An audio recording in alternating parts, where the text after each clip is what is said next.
रथ हाक्यो है राम तन हेरी हेरी नाहि देख निषाद विषाद बस और धुमहि शीस पछताहि। क्या जासु वियोग विकल पशुई से प्रजा मातु पितु जीव ही कैसे।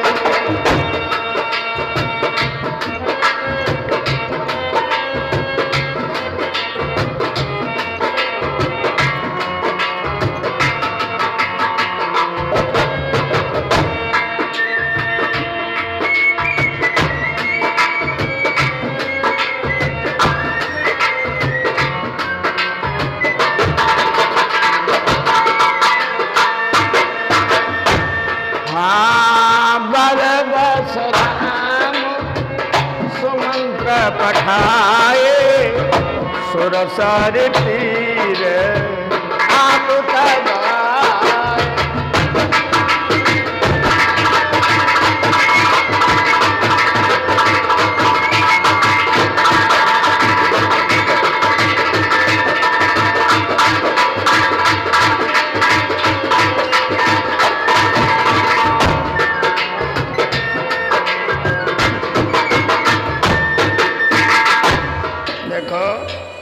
बाबा तुलसी जी अपने श्री रामचरितमानस में लिखते हैं कि भगवान श्री राम संगमेरपुर से चलते चलते निषाद राज्यों के साथ गंगा के किनारे पहुंच गए।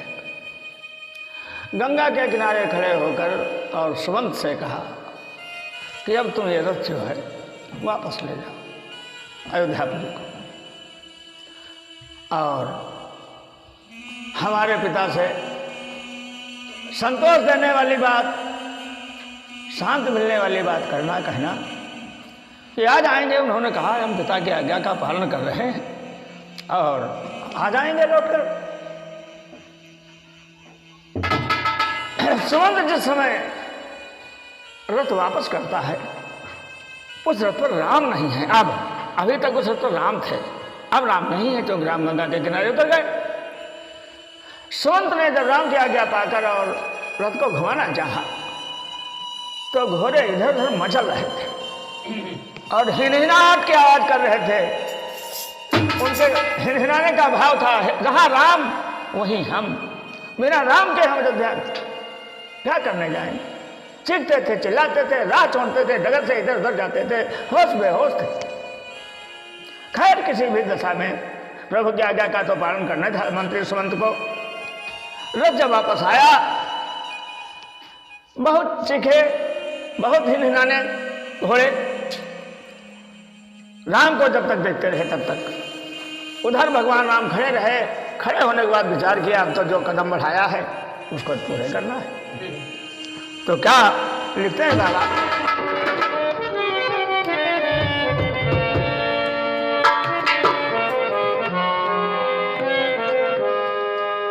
अरे मांगी नाम न केवट आना,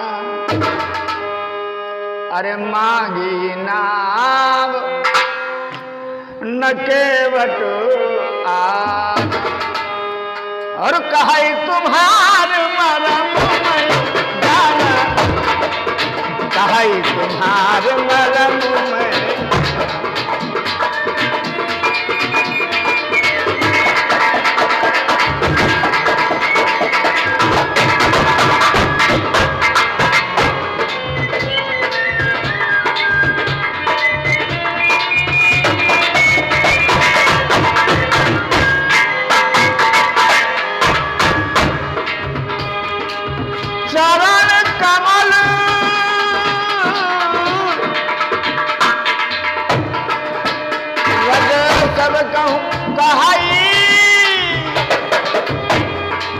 मानुष करनी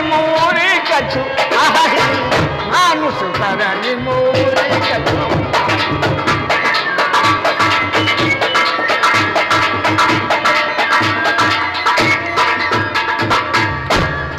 भगवान राम ने इधर उधर देखा, नदी के किनारे अब वो जगह थी जहाँ एक घाट बना हुआ था।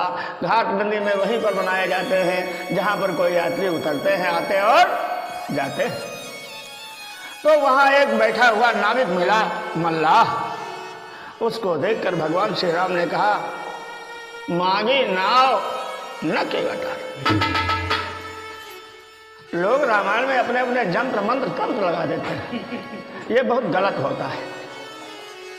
देखो, जो तुलसी जी ने लिखा है बस उसका ही आप अनुवाद करते रहें, यही आपकी सफलता है, यही उनकी कृपा है। अब आप जोड़ तोड़ लगाओ, ये तो बकवास की बात। मांगी नाव, प्रभु ने नाव मांगी। भगवान श्री राम ने कहा, भैया आप अपने नाव ले आवे मेरी तरफ, क्योंकि हम गंगा से पार उतरना चाहते। नाव मांगने का मतलब क्या था? नाव मांगने का ये मतलब था कि हम हवाई जहाज से उड़ान भरेंगे आसमान में। नाव मांगने का ही मतलब हो गया कि हम गंगा से पार जाना चाहते हैं। लेकिन केवट न आना, नाव की बात छोड़ो साहब, वो खाली नहीं आया राम जी के पास। वहीं से कह दिया, कहे तुम्हार मरम मैं जाना, मैं जानता हूं कि तुम गंगा जी के पार होना चाहते हो, इसलिए तुम उसको बुलाते हो। ठीक है, उसने तो करोड़ों को पार किया था उस नाव से। आज राम में ऐसी कौन सी बात हो गई थी कि उसने मर्म को जान लिया? और क्या मर्म जान लिया नाव चलाने वाला? राम उसकी बात को सुनते रहे, उसके हाव भाव प्रकार को देखते रहे और मौन हो गए। क्योंकि राम को जितना मतलब था उतना बोले। अधिक बोलने वाला बुद्धिमान नहीं कहा जाता, कम बोलने वाला बुद्धिमान होता है। तो राम ने तो एक बार कह दिया, मांगी नाव, नाव मांगी। केवट ने नाव लाया न खुद आया। दो में से एक काम करता, अरे भाई खुद ही चलाता ना नाव लाता। मांगी नाव, राम ने तो नाव मांगी थी, लेकिन वो वही चलाता, नाव न लाता। तो न खुद आया और न नाव लाया। और वहां से साहब जहां बैठा था वहीं पर बैठा रहा। और बैठे बैठे कहा मरम। पहले तो कहा मरम मैं जाना, हम मरम जानते हैं, लेकिन जानने वाली बात फिर मन में वो रख नहीं सका। क्योंकि केवट भगवान का भक्त है कई जन्मों से, इसलिए भक्त के मन में कभी छल कपट आडंबर रहता नहीं। मन में कोई बात भक्त भगवान से छिपाता नहीं। मन में कोई भी बात असली भक्त जो है वह संसार से छिपाता नहीं। सबसे बड़ी बात है मन में किसी बात को छिपा लेना, इससे बुरा पाप संसार में कोई है नहीं। तो केवट ने बैठे बैठे ही कह दिया, तुम्हारा मर्म क्या जानता हूँ। कुछ और ना समझिए कोई उल्टी सीधी बात, जो मैंने आपका मर्म समझा है वो भी सुनो।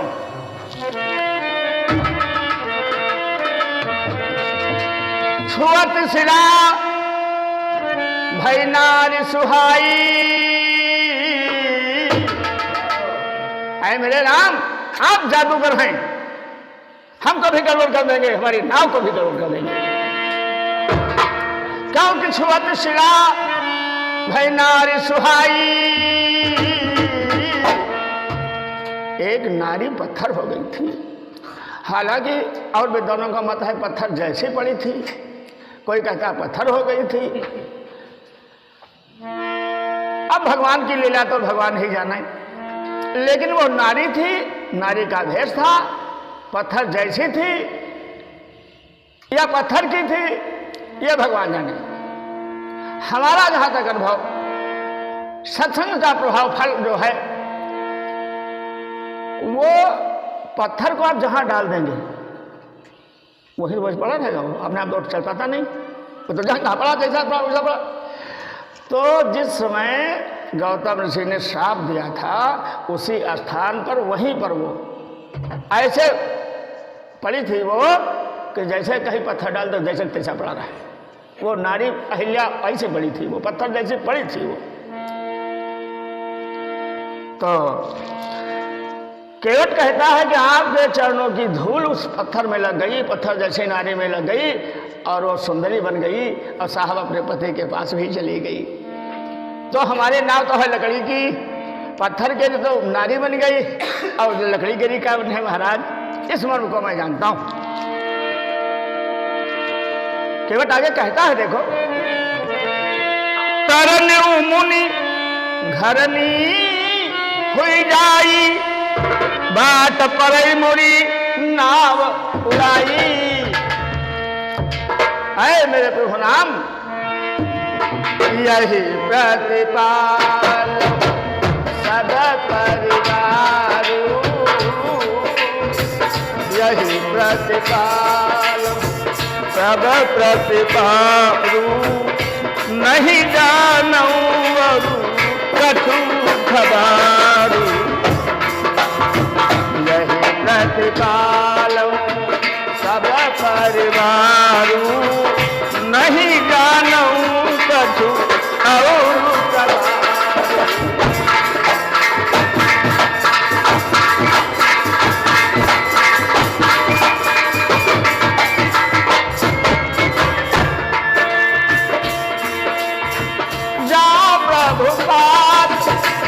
अवश्य गान चाहूं, जो प्रभु पास अवश्य गान चाहूं। हाँ, तो पद पदु राम जी, तो पद पदु बखारन चाहूं, तो पद पदु बखारन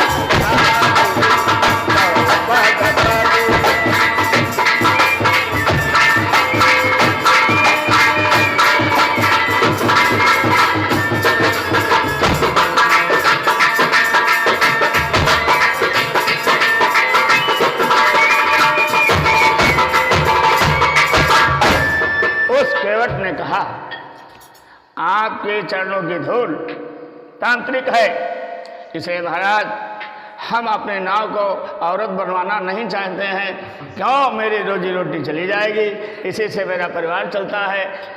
आपको पैर धुलाने की अगर क्षमता है तो आप हमारी नाव से पार जा सकते हैं। तो भगवान श्री राम कहते हैं,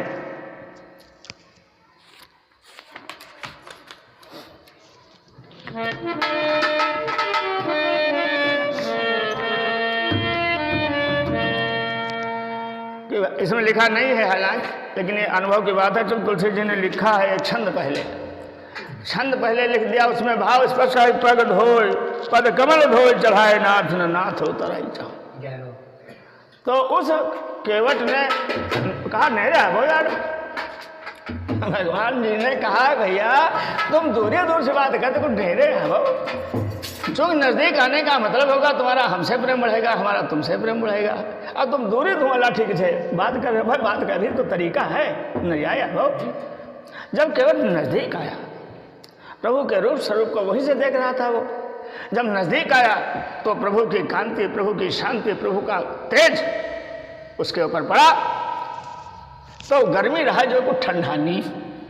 देखिए, संत से, विद्वान से, तेजस्वी से, और फिर उस तो साक्षात नारायण, उनके दर्शन करने से सारा अहंकार रूप क्षण मात्र में नष्ट हो गया। केवट ने हाथ जोड़ करके पुनः कहा, महाराज हम ऐसी बातें कि नाराज ना हो, हमको लोभ के लिए नहीं कहा, आपसे लालच के लिए हमने नहीं कहा पाए धबाओ, ये करो वो करो। हमारे कहने का मतलब जानते क्या है? मतलब ये है कि जब पत्थर नारी बन सकता है तो लकड़ी में कितनी देर लगे? पत्थर तो लकड़ी ज़्यादा कड़ा होता है महाराज। मुझे पैसा नहीं चाहिए प्रभु,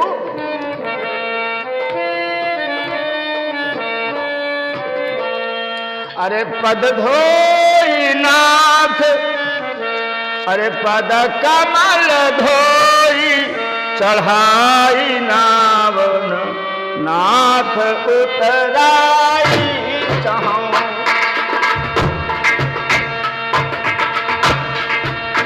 पद कमल धोई चढ़ाई नाव नाथ उतराई चाहूं। मोहि राम राउरियान दशरथ शपथ सब साथी कहूं। करु तीर मारहु लखन पर जब लगिन पाव पठारी हूँ।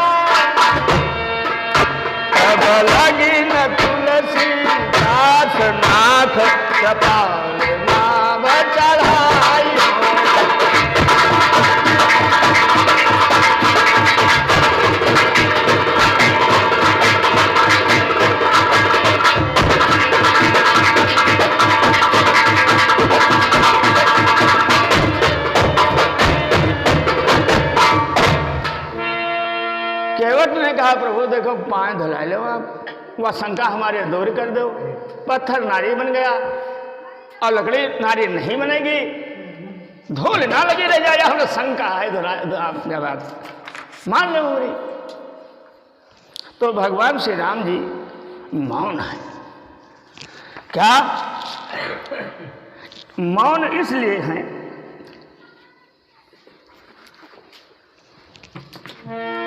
कि देखें नर लीला में अपने भक्तों के लिए हमें कितना कितना सा कष्ट उठाना पड़ता है। जिनके एक इशारे पर करोड़ों गंगाएं उत्पन्न होती हैं, जिनके चरणों का जल, जिनके चरणों का चरणामृत गंगा का रूप धारण करना पड़ता है। आज भक्तों के बस में देखो हम क्या क्या सुन रहे हैं, क्या क्या सह रहे हैं, क्या क्या देख रहे हैं, क्या क्या सुन रहे हैं। तुलसी जी ने कवितावली में अपना एक भाव प्रस्तुत किया है कि भगवान राम गंगा के किनारे खड़े हुए हैं, केवट उनसे कह रहा है, उनकी बात सुन रहे हैं और मन में क्या सोच रहे हैं उसको समझिए।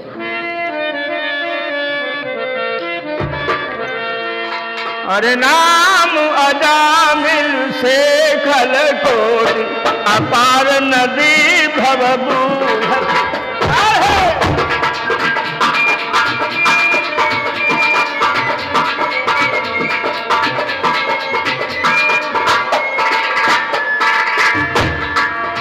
वो श्री राम जिन्होंने अजामिल जैसे पापी को जरा से इशारे में भवसागर से पार कर दिया, वो नारायण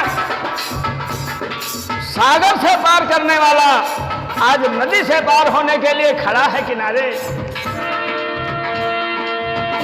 अरे जो सुमिरे गिर मेरे सिलाचन, अरे होती अजा खुरबा।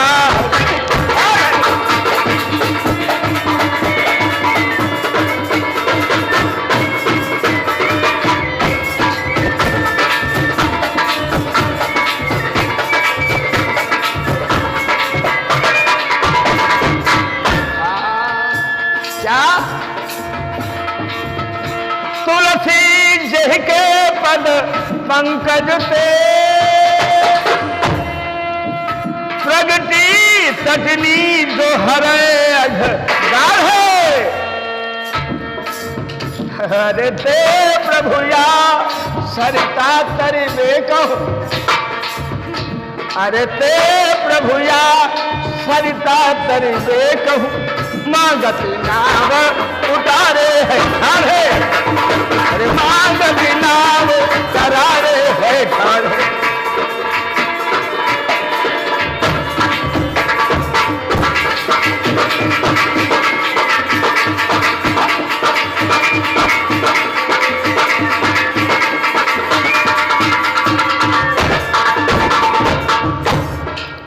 भगवान श्री राम जी मन में विचार कर रहे हैं कि भाई तुम बहादुर कहते नहीं हो, ये तुम्हारे वक्त की बात है, ये हमारे प्रण की बात है। हमारा प्रण है कि हम अपने भक्तों के लिए क्या नहीं करते। तो जिनके चरणों से लाखों गंगा उत्पन्न हो जाती है, जो लाखों को सागर से पार करते हैं, भव सागर, आज वो नदी से पार होने के लिए खड़े हैं। क्यों?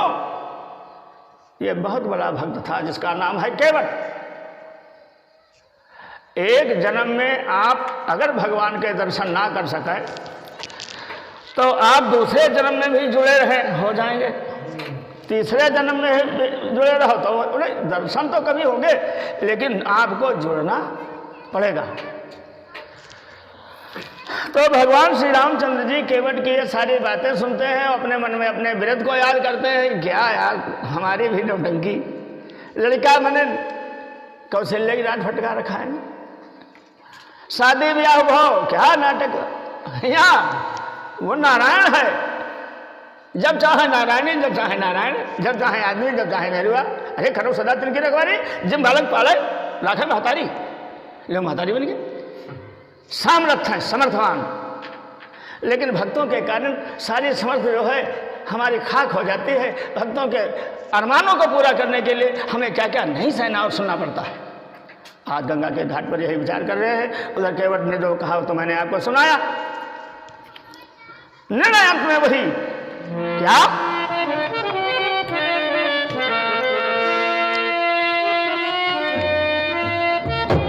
क्या अरे प्रभु का मान भले टल जाए,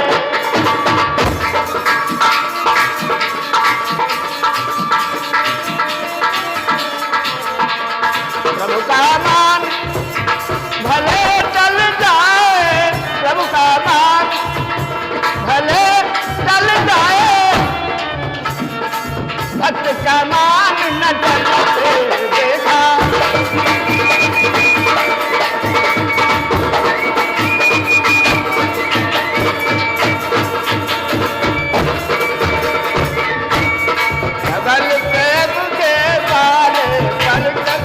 प्रभु को नियम बदलते देखा,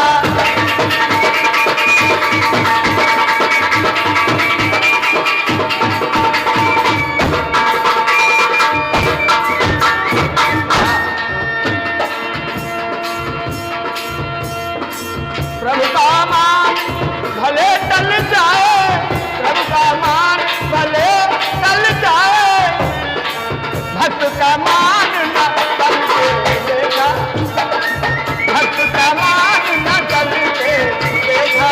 प्रबल प्रेम के वाले पर चल, प्रभु को नियम बदलते देखा।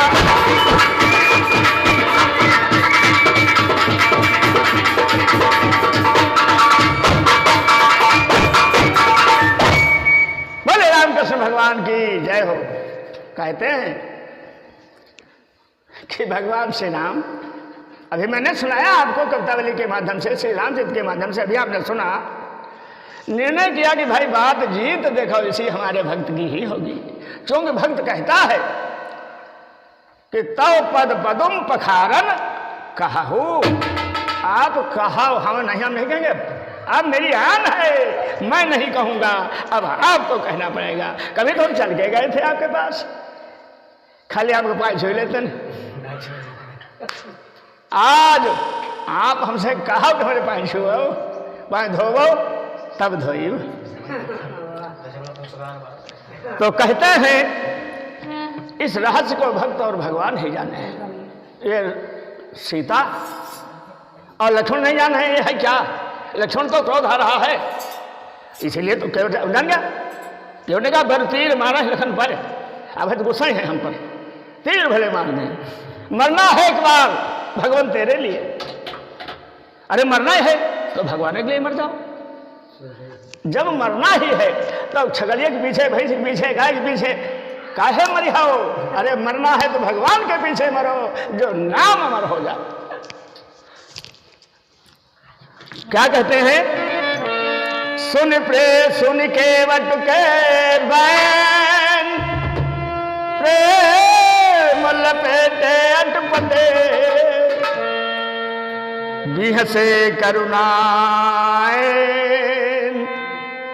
चितय जानकी लखन तनु।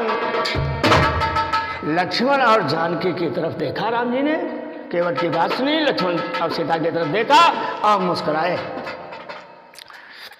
लक्ष्मण और सीता को देखकर मुस्कुराने का कारण क्या था? कारण यह था, केवट अपने पूर्व जन्म में राम जी के पास पहुंचा था। शेर सिंध में ये शयन कर रहे थे लक्ष्मी नारायण भगवान, शेष नाम के सैया पर। ये चला गया पैते हुए, नजदीक जब पहुंचा, जानकी जी ने देखा, लक्ष्मी जी ने देखा, तो लक्ष्मी जी ने कहा बड़े बड़े हमारे आदमी तेरा नहीं पाओ, जाओ आए रहे। अच्छा, लक्ष्मण को इशारा किया, लक्ष्मण यहाँ आए है, सब कोठी गंदी हुई है। तो ऐसा करो, इसको भगाओ। तो लक्ष्मण ने मारी फुफकार, तो लौट आया, लौट पड़ा। अरे फुफकार में किचवा है क्या, हजार किचवा।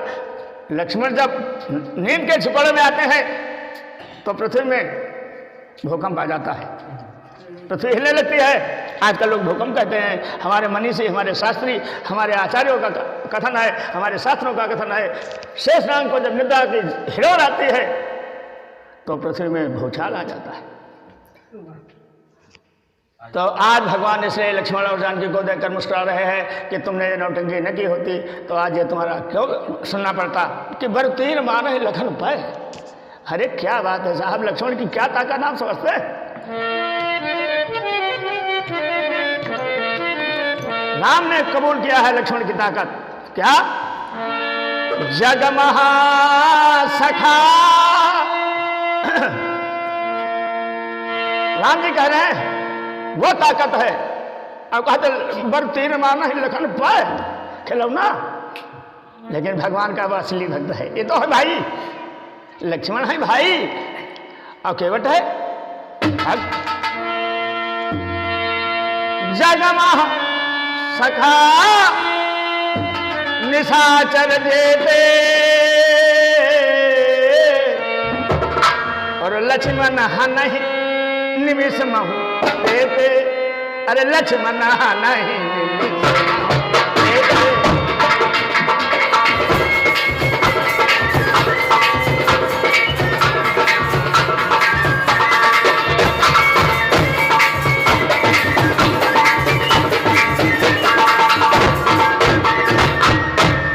तो निमिष महु पलक लगते ही जितने संसार में राक्षस हैं उनको मारने की ताकत रखते हैं लक्ष्मण। तो लक्ष्मण पर आंख दिखा रहा है वो केवट कि लक्ष्मण पर तीर माना है लखन पाए, तब तक मैं आपके पैर नहीं धोऊंगा। इसलिए आज जानकी लक्ष्मण को देखकर भगवान मुस्कुराते हैं और केवट से कहते हैं क्या? अब केवट से भी हंस रहे हैं। लक्ष्मण जानकी की तरफ जब हंस चुके तो केवट की तरफ मुस्कुरा करके क्या कहते हैं?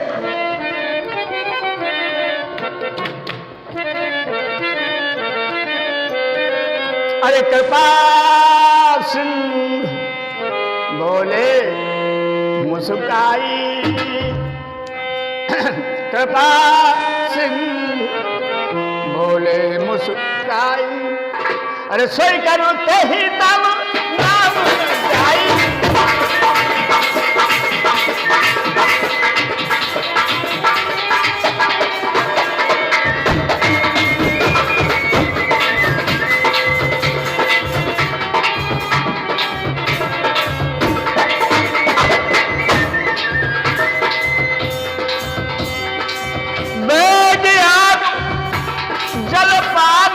पखारू हो तो विलंब उतारे पारू। जासु नाम सुमिरत एक बारा, जासु नाम सुमिरत एक बारा। उतर ही नार भव सिंधु अपारा।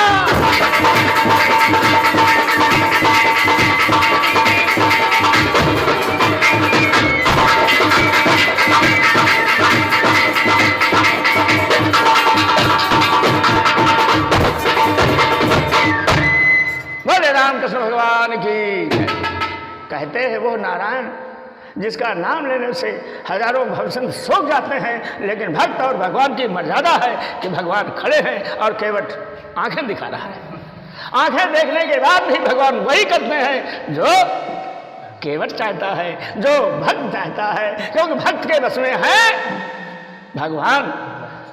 तुमने अपने बस में औरत को समझ रखा है, बेटे को समझ रखा है, भाई को समझ रखा है, रुपये को समझ रखा है, सोने को समझ रखा है, लेकिन तुम्हारे बस में वो क्या वो तुम्हारे बस में नहीं है। लेकिन भगवान अगर उनकी भक्ति तुम धारण कर लो तो वो हर वक्त रात के 12 बजे तुम्हारे बस में है। तो आप समझ लीजिए कि भगवान भक्त के बस में है। तो भगवान श्री राम जी ने कहा भैया अब तुम जो चाहो सो करो। पानी पखारे के बाद बनाइए, तुम चाहो भाई नहवाई ले, पानी धोए तो का संतोष है तो महासंतोष कर ले, नहवाइए ले। अरे मैं प्यार की बात को थोड़ा बढ़ा करके कह रहा हूं। भगवान ने अनुमति दी और केवट ने क्या किया?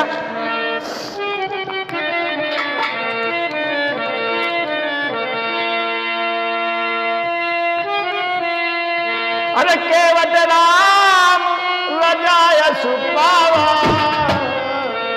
और पानी कठबता भरी लैया।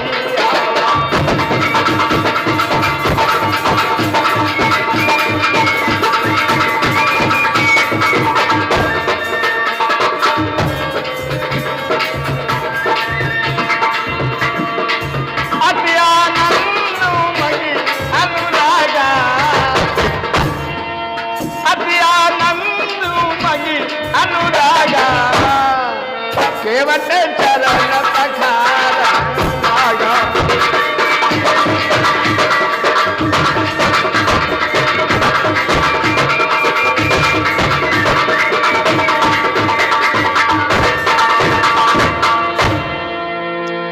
तो बरस सुवन सुर सकल सिहाही, यही सम पुण्य पुंज को नाही।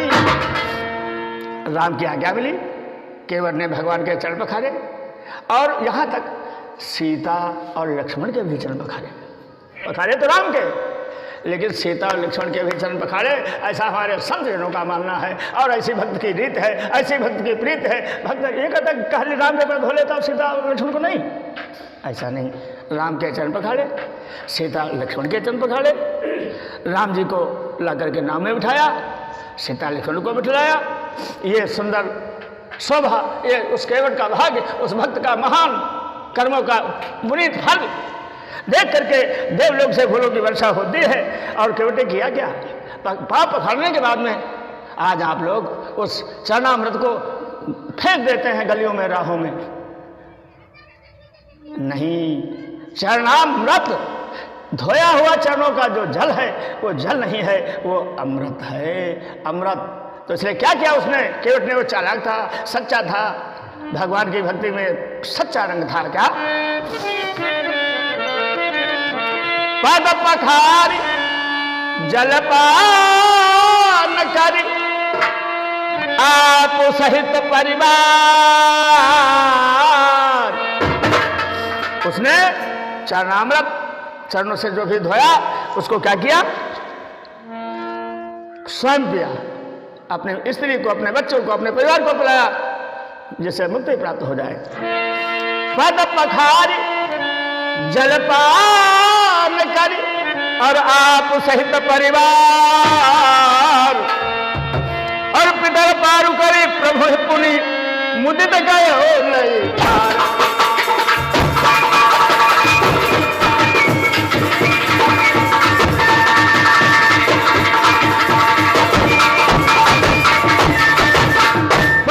कृष्ण भगवान की, वृंदावन बिहारी लाल।